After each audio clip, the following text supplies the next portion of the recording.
La revue des titres sur O7 FM.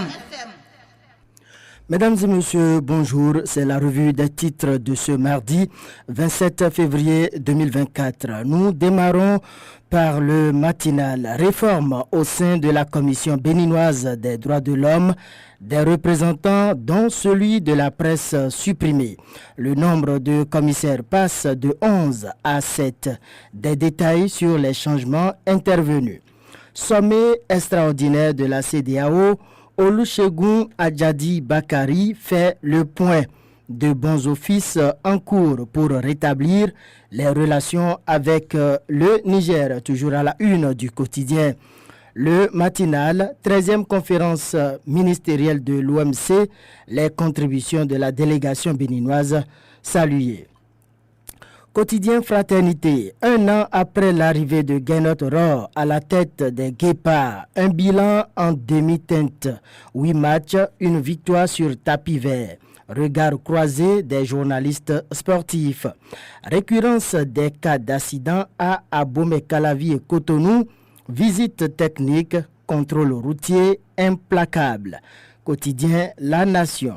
Levée des sanctions contre le Niger. La position du président Talon concrétisée.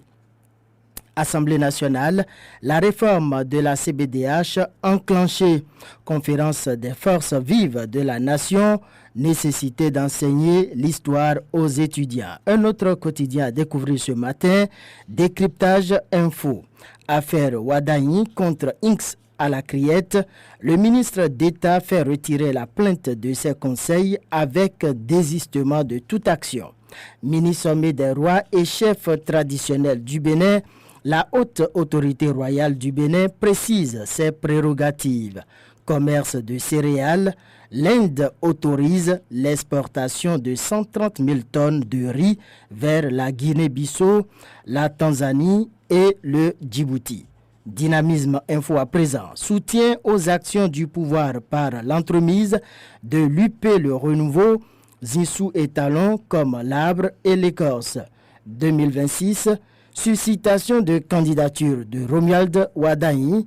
La criette condamne un étudiant à 1 million de francs CFA.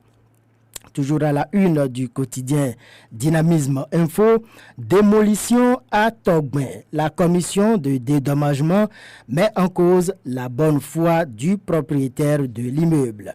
Et puis, levée des sanctions contre le Niger, ces organisations qui se décernent des mérites qu'elles n'ont pas.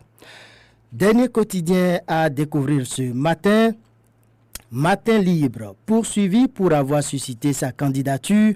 Wadaini sort un jeune étudiant d'affaires. Le ministre plaignant pourrait payer l'amende du mis en cause. Consensus autour des lois électorales, l'opposition éprouve la bonne foi de Talon. Il faut une refonte totale